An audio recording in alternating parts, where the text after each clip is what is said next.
Hey, Max, it's Anita Vogel. We're all, of course, watching to see, hoping that the fire doesn't jump the 405 freeway and spread into places like Bel Air. We're all hoping that that doesn't happen. But I want to ask you about where you're standing in Malibu. Malibu, we're not talking too much about Malibu, but it has been decimated. I have friends there that have lost their homes up Coastline Drive. Can you tell us what you're seeing there in Malibu about the homes along PCH and, you know, the ones that are partially in the Palisades, but just into Malibu? Tell us what you're seeing. Yeah, so for those who know the area, you know, you have the area around Malibu Pier, around Nobu. That area is relatively intact. But when you go more towards Santa Monica, toward Pacific Palisades, down the PCH, which is where we're standing right now, that's really where you're seeing very significant damage. Let's just give you a little bit of a picture of what that looks like. So right now, we're looking towards Santa Monica right now, down the coastline, and you can see house after house. Essentially what happened here is one house after another caught fire, and it was like a chain reaction, like dominoes. Fortunately, some homes are still standing, but it's horrible to report that not many are left. Yeah, it is terrible. Max Gordon, thank you so much for giving us a bird's eye view there. We so appreciate it, and stay safe. All right, let's get to this. California Governor Gavin Newsom is doing some damage control, appearing on multiple media outlets to shift blame on this historic disaster. We had my team start talking to local leaders, saying what's going on. Our state, and you weren't getting straight answers from I the was local getting leaders. different answers. And so for me, that's not a story. When you start getting different answers, then I'm not getting the actual story. So not only is he blaming local officials, but he's also targeting the president-elect, Newsom claiming that he's afraid that Donald Trump will withhold aid to California.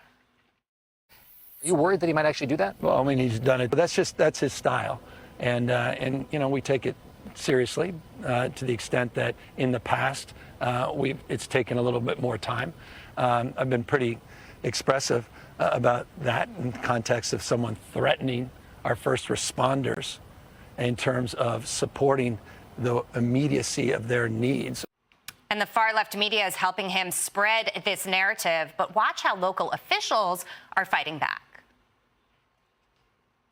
How troubled are you that there's a lack of communication between the city of Los Angeles and the incoming Trump administration? There isn't a lack of communication between the city of Los Angeles and the incoming Trump administration.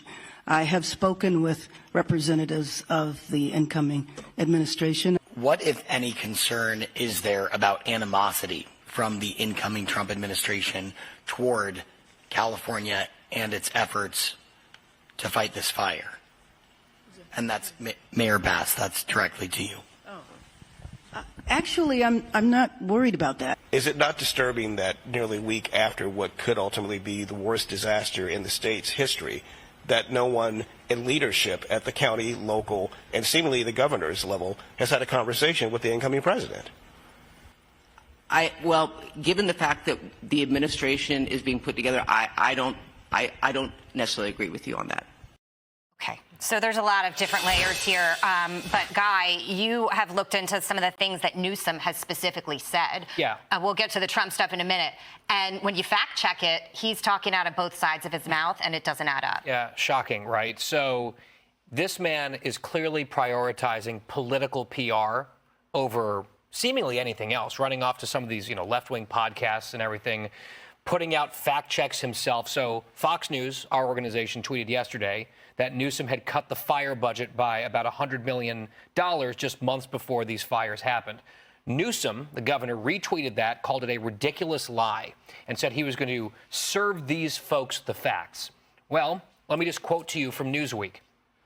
The 2024-2025 California state budget, which Governor Gavin Newsom signed into law in June 2024, slashed funding for wildfire and forest resilience by $101 million as part of a series of cutbacks, according to his own administration.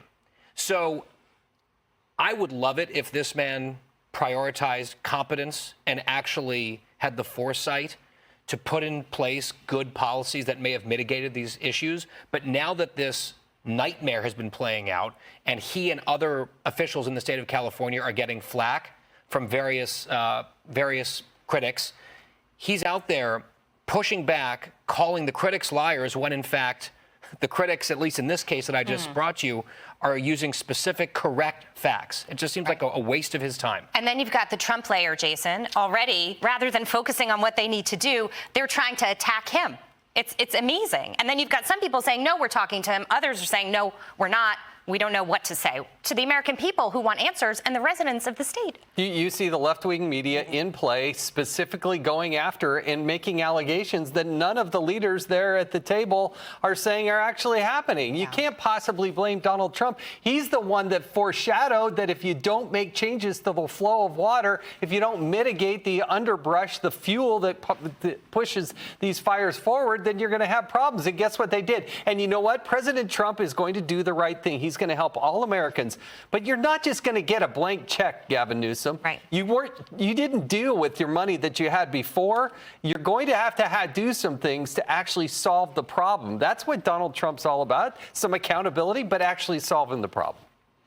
All right, we're going to leave it there. Meantime, Fox Corporation has donated $1 million to the Red Cross's California wildfires relief efforts, providing safe shelter, hot meals, emotional support, and other resources to aid in recovery.